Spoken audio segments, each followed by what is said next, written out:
actually examine the Democratic Party's mission to radically transform America into a socialist nation. As we speak, 2020 Democrats and their colleagues in Washington are promising you the world. Free health care for all, free higher education for all, free housing for all, universal income for all, no more fossil fuels, no more nuclear energy, no more gas-powered cars, no more airplanes, and heaven forbid, no more cows. In the end, all Democrats really want higher taxes, more power for themselves.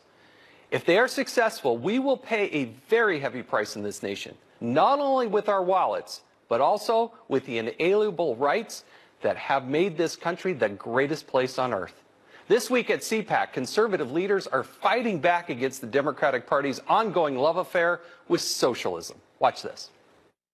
Under the guise of Medicare for all and a Green New Deal, Democrats are embracing the same tired economic theories that have impoverished nations and stifled the liberties of millions. You know, Margaret Thatcher probably said it best.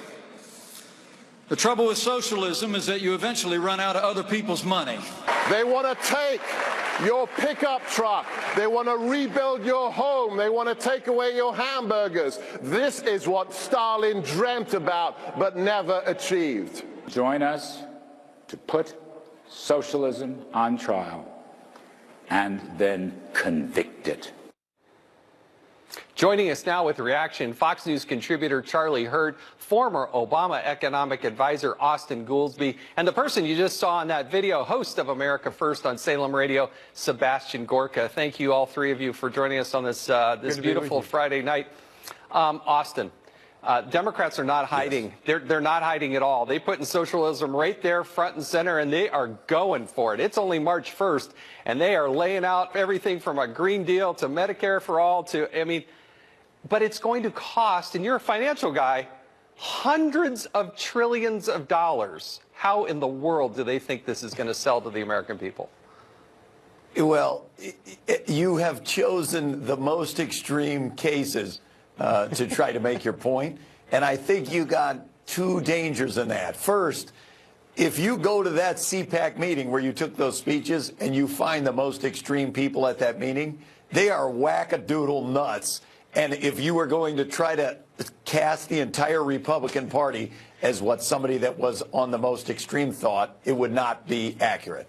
But the second is, as we go into 2020, as you talk up that this is going to be a socialist takeover, it's going to be like calling the poodle killer. People are going to see things like a Medicare choice for all, which is supported by 73% of America and more than 50% of Republicans. And they're going to say, maybe this isn't so bad. Maybe it's not socialism at all. No.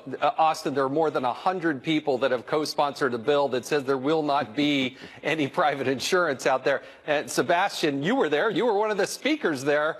Wackadoodle nuts, I think, is what Austin was referring to you as. What was the feeling there? When the left I didn't say Sebastian. I said the extremists. When the left have no arguments, they go ad hominem. Austin is just being another perfect example of when the left runs out of any ideas. We're the wackadoodles. Seriously, when Alexandria Ocasio-Cortez talks about flatulent cows and you've got to stop eating your cheeseburgers, we're the extremists. They want to ban every single private vehicle that runs on gas and disallow you from using airplanes, and we're the extremists. This is the left in a nutshell. The radicals have taken over the Democrat Party. This is a party that isn't just saying, don't eat meat anymore. This is a party that says it is okay to kill babies after they are born. The butcher of Richmond, Ralph Northam, the governor of New York, the radicals have taken over the asylum. And I guess Austin is one of them.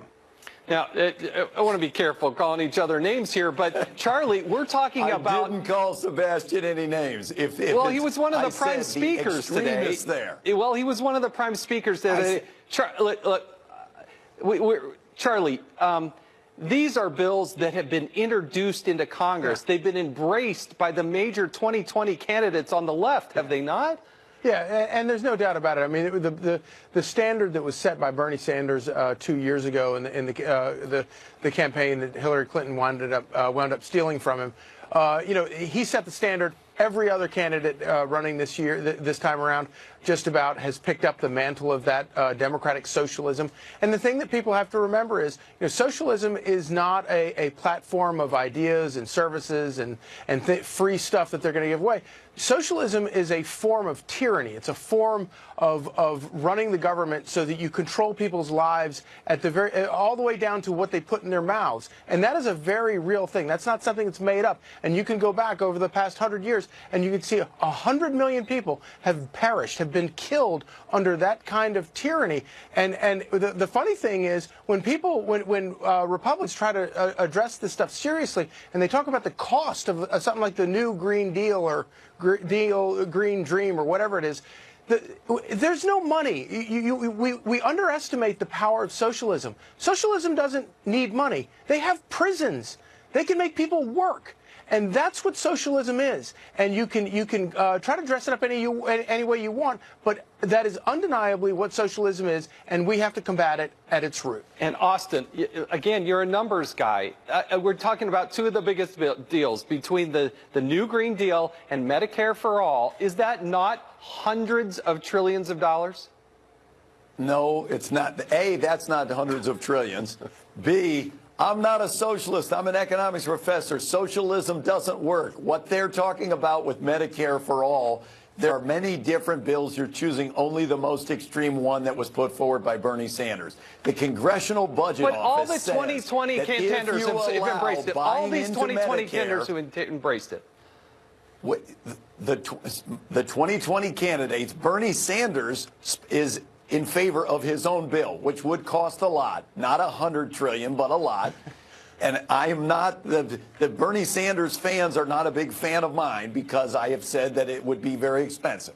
But the Medicare for All that involves everyone being able to choose to buy into Medicare, the Congressional Budget Office says that saves money compared to the current system. It doesn't cost anything. It's literally less expensive than what we have now. So no, when you move 170, Austin, when you move 170 million people off of their private insurance, which is way too far to the right.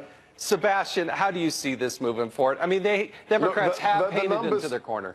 They have painted themselves as socialists. The former director of the CBO, the independent, completely neutral CBO, crunched the numbers last week. I discussed it on my show. Every single American will have to fund the Green New Deal to the cost of $300,000 per person who's alive in America. Those are the figures. And every single person who is an official candidate for the presidency in the Democrats has signed on to Ocasio's deal. This is the insanity. Your guest, Charlie, is absolutely right. Socialism is controlling every aspect of your life. If they control your health care, they've got everything. If they want to control what you are eating, that is totalitarianism. And she said it. Look, Ocasio said it. We've got to stop eating cheeseburgers. It's insanity, Jason. Insanity. Charlie, how do you see younger people? I mean, younger people are more idealistic. They don't have as much life experience.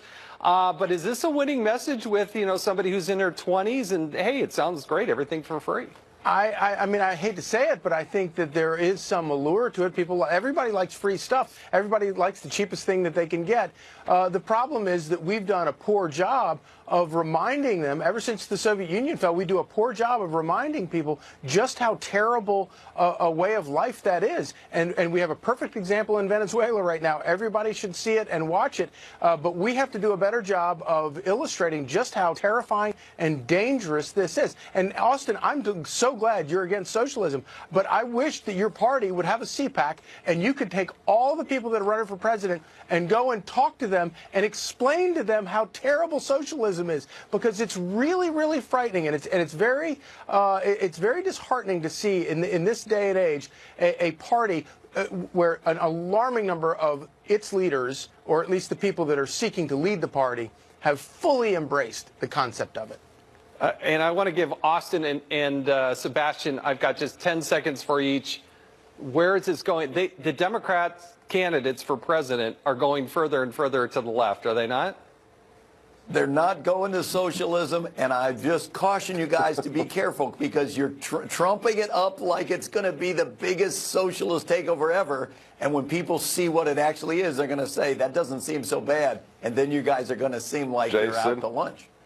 Well, somebody is actually reading the text of the bill, and I got to tell you, that is the direction that it is going. Sebastian. We'll all be out to lunch if they ban cheeseburgers, steak, and everything you want to eat. Bernie Sanders, I played the audio on my show today. Bernie Sanders was asked, does the Green New Deal go far enough? And Bernie said, it doesn't go far enough. The lunatics have taken over the asylum, Jason. Gentlemen, I appreciate you all being here tonight. I hope you enjoy the rest of your evening. And we're going to go through this the rest of the show. Without a doubt, one of the loudest voices pushing the Democratic Party further and further left is Socialist Congresswoman Alexandria Ocasio-Cortez. According to a report from the Washington Post, she and other radical Democrat lawmakers said they are lashing out now at their more moderate colleagues. Ocasio-Cortez even vowed to put anyone who voices with Republicans on a list to be primaried in the next election. But somebody might want to remind the Socialist Congresswoman about this vote that you see on your screen. A few weeks ago, she was the only Democrat to vote with Republicans on roll call vote 46. That's right. She was the only one, and she joined the Republicans, and under her definition, she should be on this list. And I look forward to seeing who she recruits to primary herself. Ocasio-Cortez is not the only person feuding inside the Democratic Party. Fellow socialists Bernie Sanders and Hillary Clinton are at odds once again.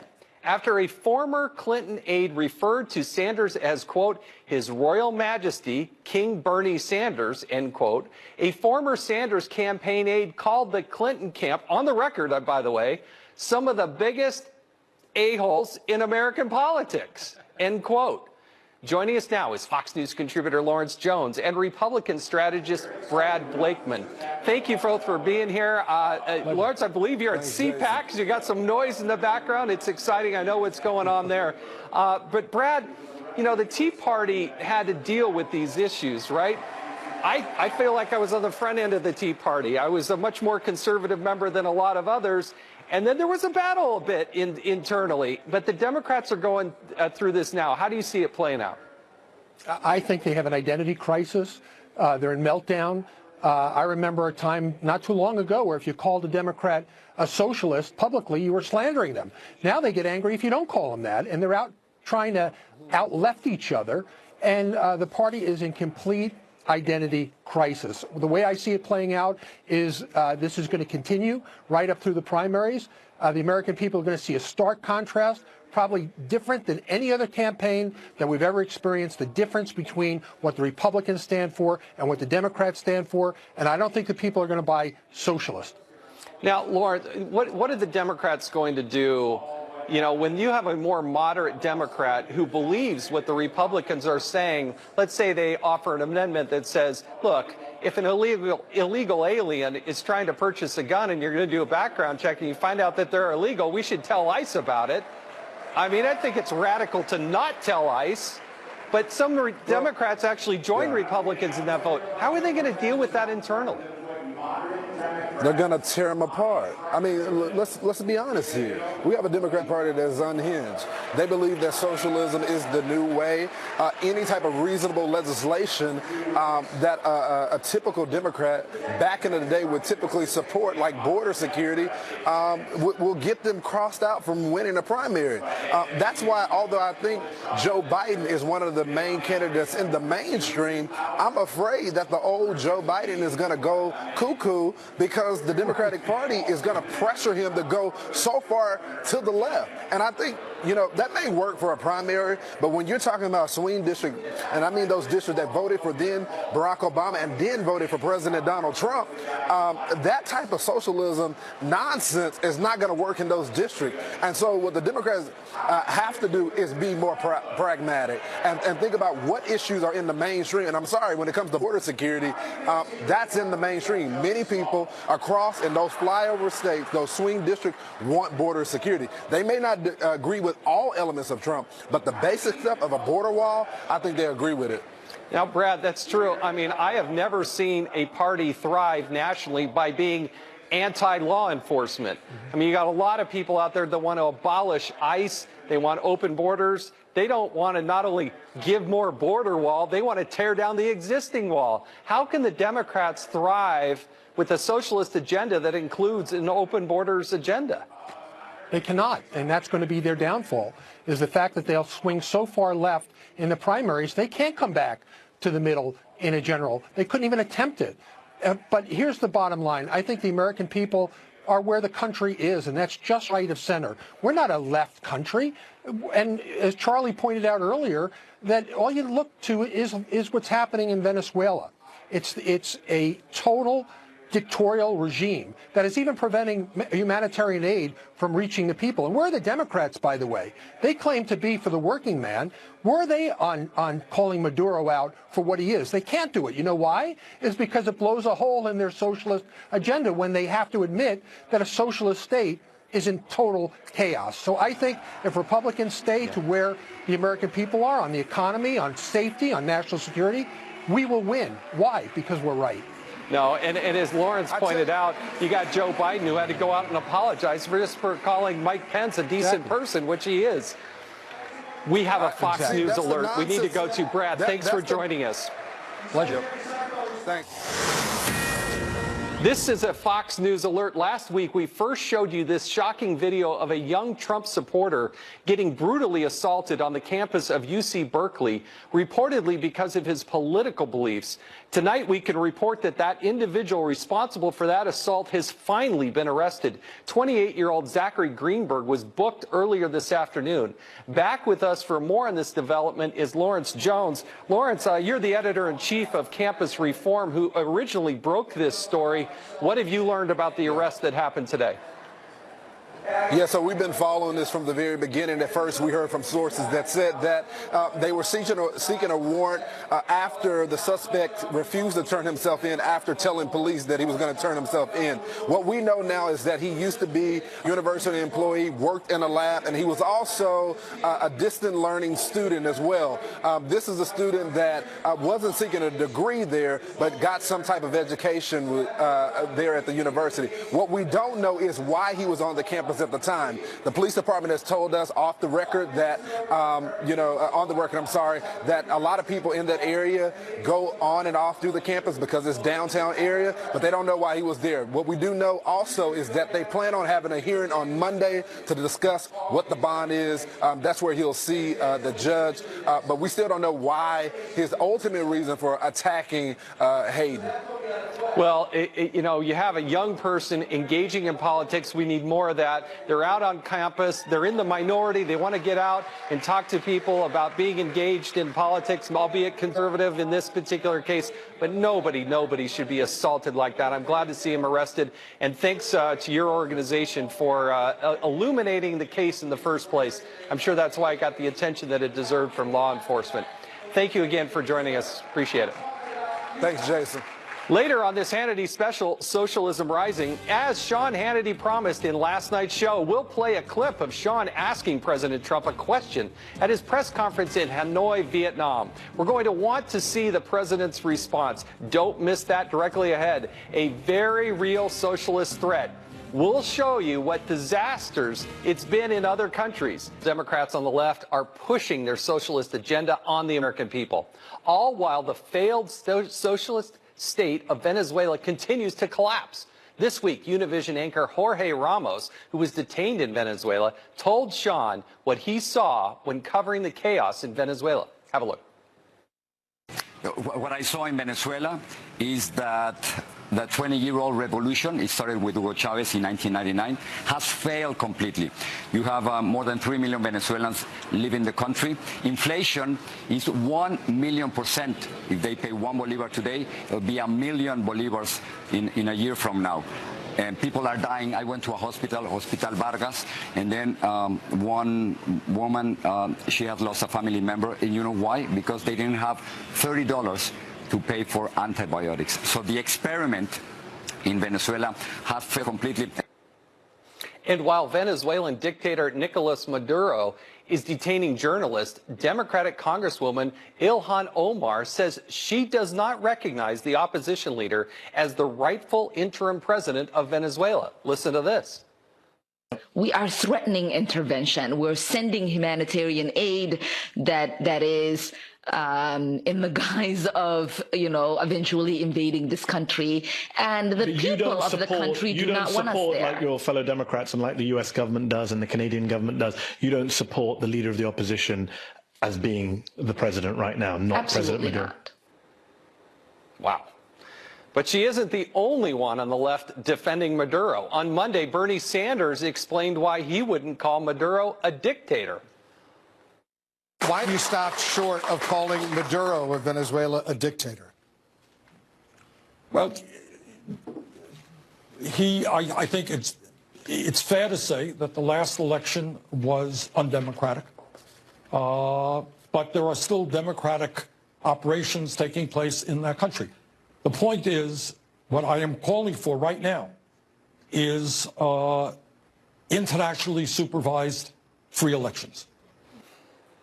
That's the same Bernie Sanders who back in 1985 praised Fidel Castro. And get this, after visiting socialist Nicaragua, said people lining up for food was a good thing. You can't make this up. You know, it's funny, sometimes American journalists talk about how bad a country is because people are lining up for food. That's a good thing. In other countries, people don't line up for food. The rich get the food and the poor starve to death.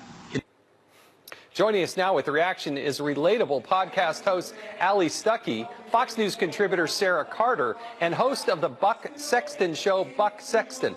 Thank you, all three of you, for being here this evening. Ali, I want to start with you. When you see what's going on in Venezuela and you hear what some of those Democrats are saying about what's happening, what do you see? What's really going on there? Well, Ilhan Omar and Bernie Sanders are apparently perfectly fine with dictatorial, totalitarian regimes as long as the word socialism is by their name. There used to be a talking point from the left that would say, you know, it's not socialism what we're seeing in Venezuela, it's statism, which of course is not true. But now we're seeing that they're not exactly saying that. It's really hard to deny that it's socialism that's happening in Venezuela.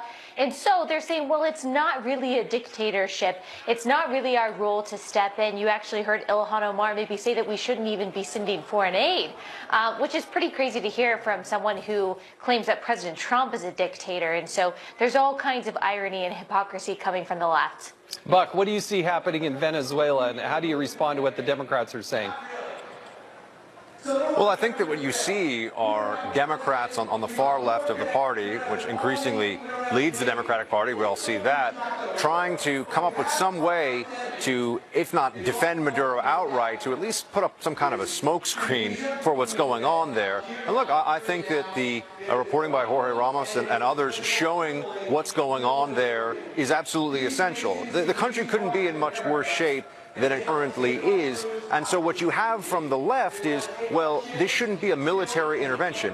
No one is talking about a military intervention. We're talking about humanitarian aid and diplomatic relations and having a new election. So I think this is just nonsense from Sanders and Ilhan Omar and others who quite honestly have a fondness built in for socialists. And that's what we're seeing. Sarah, what do you see in Venezuela? I mean, Maduro, Bernie Sanders' position on that, not calling him a dictator. How do you read what's happening? Oh, Jason, it's desperation on Bernie Sanders' part. I mean, here he is propagating socialism in the United States. I'm going to have to agree with Buck on this. He's propagating it. He's holding it up high. Ilhan Omar. We've seen it with AOC as well. And they're trying to push young people to believe that this is a system that will work. This is a system that has proven throughout history to collapse on itself. What we're seeing in Venezuela is such a tragedy, a humanitarian disaster. I mean, Jorge Ramos, I mean, he's covered this area. I've been watching Jorge Ramos my whole life. I speak Spanish fluently. What he is seeing, he is right. It's 20 years of a failed system totally collapsing on itself, children starving to death, eating out of garbage cans. This is what Maduro couldn't handle. So when Jorge Ramos showed him this video and he had to see for himself what he's doing to his own people, I mean, it set him off so much that he, you know, he jailed them. Bernie Sanders, Ilhan Omar, AOC, all of the people that propagate on the left for socialism are just trying to cover up. This is desperation by not calling a spade, and they want us to believe that there's something else going on here. Allie, why are the major Democratic candidates continue to go further and further left? It's only March 1st of 2019, so why the embracing of socialism?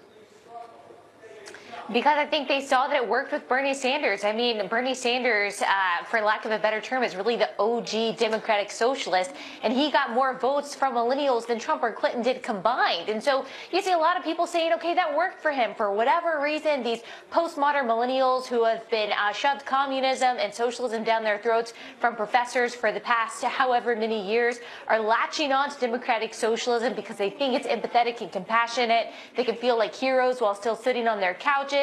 And so that was popular with Bernie Sanders. Other candidates are seeing, okay, if we're going to get the millennial vote, which is a huge voting bloc, we've got to latch on to this. And so, like you said, we see a lot of Democratic candidates on the left trying to outflank each other in that. Let me bring Buck in here. I've only got about 20 seconds, Buck. You're surrounded by a large group of very conservative young people. What's their attitude and approach towards socialism? I think they recognize that the fight that lies ahead is a serious one. The 2020 election is going to be a choice between the America that many of us have known for a long time and a socialist future. They can call it democratic socialism, but it's socialism nonetheless. That's what the 2020 election will be about, and that's what the young people here at CPAC are ready for. All three of you, I want to thank you for being here tonight on this beautiful Friday night. Appreciate it. And thanks for staying with us on this Hannity special, Socialism Rising. Socialists want to take away your private health insurance and even your gas-powered car. But is that even legal? Pam Bondi and Emily Campagno will be here with answers. And later, President Trump surprised much of the hate Trump media by calling on Sean Hannity during his post-summit press conference. You're going to want to see what happened. Stay tuned.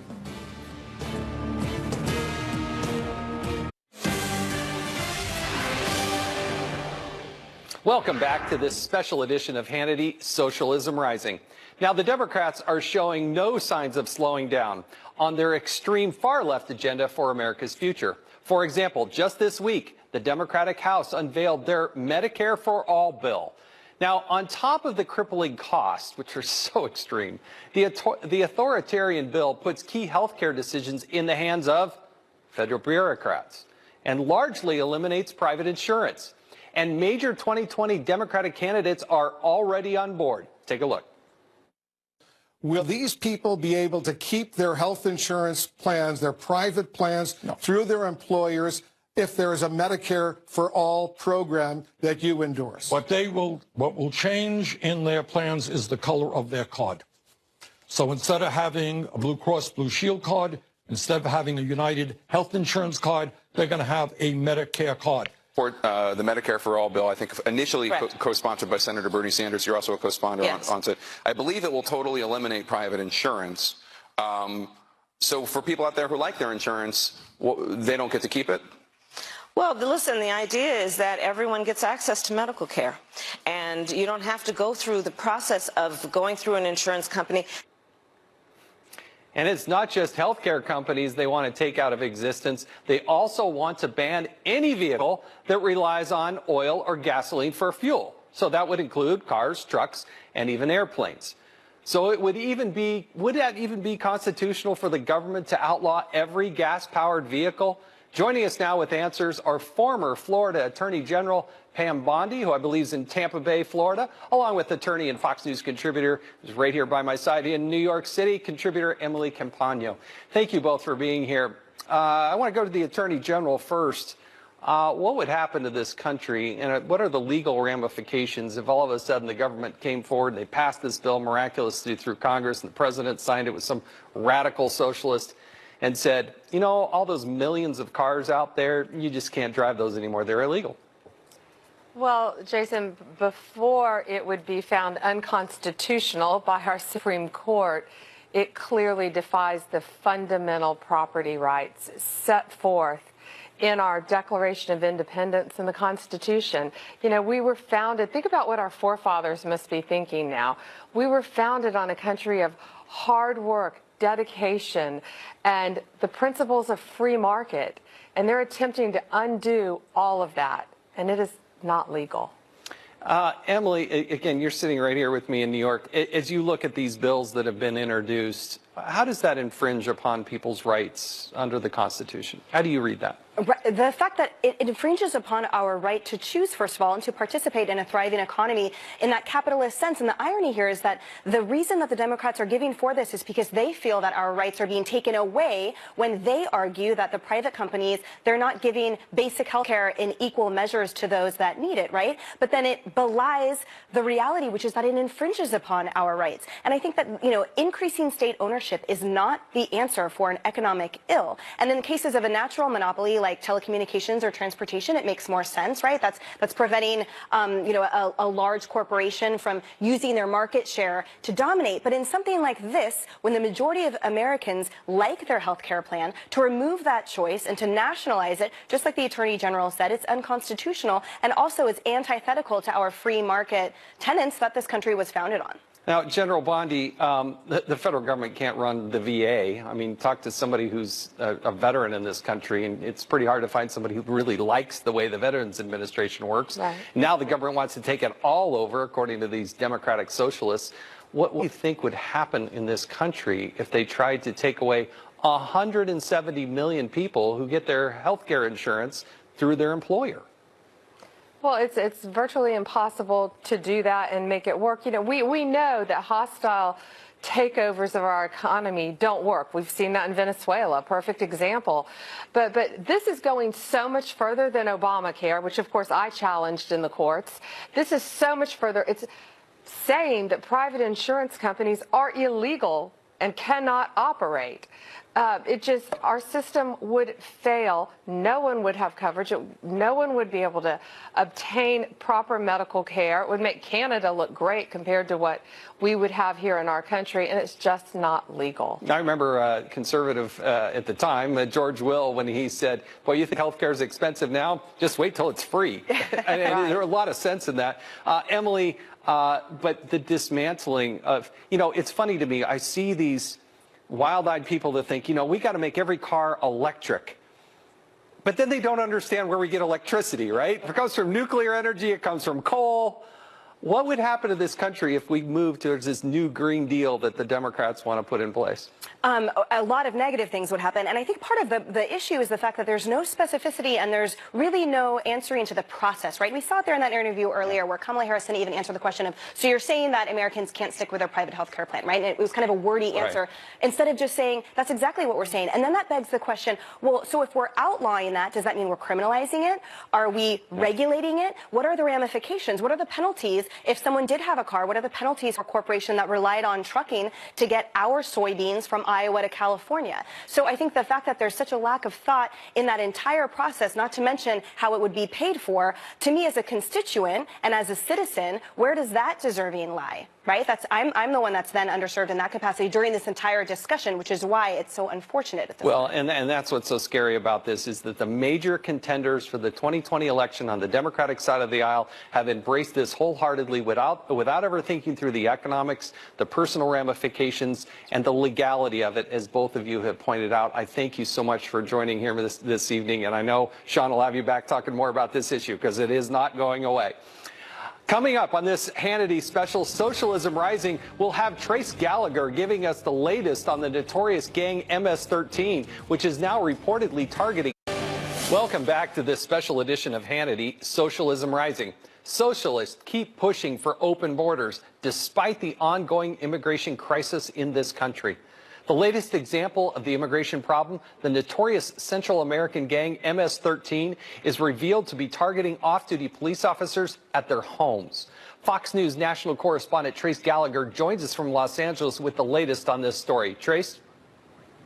And Jason, those who cover MS-13 know it's all about street cred, a way of rising in the ranks by targeting the gang's worst enemies or biggest threats. In this case, the New York City police officers who live on Long Island. NYPD has issued an officer safety alert, an internal bulletin saying that MS-13 gang members are planning on carrying out attacks on off-duty police officers near their homes. In fact, the alert reportedly states that gang members are conducting reconnaissance of police officers' private homes, a frightening thought for them and their families. A former FBI agent told CBS 2 New York, quote, "They are going above and beyond what any other gang does. And the scary part is that we already know that they legitimately carry out threats and are extremely violent." The warning goes on to advise the officers to take extra precaution and change up their routines whenever possible. The gang's reign of terror is well documented by a series of brutal and bloody attacks in Queens, Nassau, and Suffolk counties in New York. And authorities note the gang is notorious for murder, drugs, child prostitution, and racketeering. Jason. Trace, thank you. Some of the worst of the worst. I appreciate that report. Conservatives aren't taking these developments lightly. Speaking at CPAC today, Senator Ted Cruz told National Review editor Rich Lowry that Republicans would have held the House of Representatives had they passed border wall funding when they were in the majority. Take a look. If we had had that fight and you had seen Elizabeth Warren screaming on the Senate floor to stop it, Bernie Sanders pulling what little hair he has out of his head, in September or October, and it culminated with Republicans standing together, funding and building the wall, I'll tell you right now, Rich, I don't think we would have lost the House of Representatives. Amen. I believe that. Joining me now with reaction, former Obama administration head of U.S. Border Patrol, Mark Morgan, and Fox News contributor and former acting ICE director, Tom Homan. Thank you both, gentlemen, for your service to this nation, putting your lives on the line to help protect Americans. And I know you represent a lot of people out there that do the same day in and day out. Democrats this week, Tom, they voted against the idea that if an illegal alien goes to purchase a gun, that there should be some notification of ICE. What does that do to people who serve in ICE now and who do the same job that you've done in the past? Well, it shows total disrespect and disregard for the health and the safety of ICE officers. I mean, these men and women put their lives on the line every day to defend their country, and they want ICE to turn, like, an illegal alien possession of a firearm is a felony. So they want to forgive an illegal alien that commits a felony, but they want to attack this. They want to attack the Second Amendment rights of Americans. It's just, you know what? They're so far to the left. Every day, I'm not surprised by what I hear about the Democrats are doing. It's a total disrespect for men and women, many who lost their lives serving this country. Mark. When Barack Obama was president, there were 80,000 times that there was somebody here illegal, they got caught committing a crime, they were convicted of that crime, and instead of deporting them, they released them back out of the United States of America. What does that do to people that are serving in the Border Patrol when you have a convicted person released back out onto the streets? Well, Jason, it's absolutely demoralizing, right? Just like Tom said, he's absolutely right. 128 Border Patrol agents have lost their lives defending the border, only to watch something like that, a scenario like that happen again and again. And before I was with the Border Patrol, I served in the FBI, and I led an MS-13 gang task force. MS-13 is the most violent, prolific, transnational gang this country has ever seen. They're from California all the way to New York and just about every major metropolitan city in between. And these individuals, they're not coming in through Canada, right? They're coming in through the poor southwest border. They're coming here, they get deported, and they're coming back again and again and again. And the Democrats, they say it's okay. Mark, I want to stay with you for a second. Nancy Pelosi went to the border recently and said there isn't a problem. Is there a problem at the border?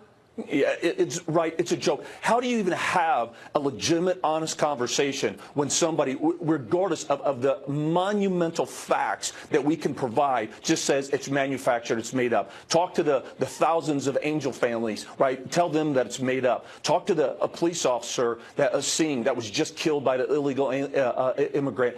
Talk to their families, see if this is manufactured or it's not a crisis. It's pathetic and it's wrong, and they're misleading and they're lying to the American people, Jason. Absolutely. Tom, you've served a career, decades, serving our nation, trying to protect our borders. What's really going on down there? We're being invaded. Look, all you got to do is watch the media, what's going on the southern border. Look, let's just look at a few facts. The seizure of opioids by the Border Patrol and fentanyl is up 184%. That has killed 72,000 people this past year in the United States. That is a national emergency. And look at the rest of MS-13 members that we just discussed is up 170%. 18th Street gang members is up 140%.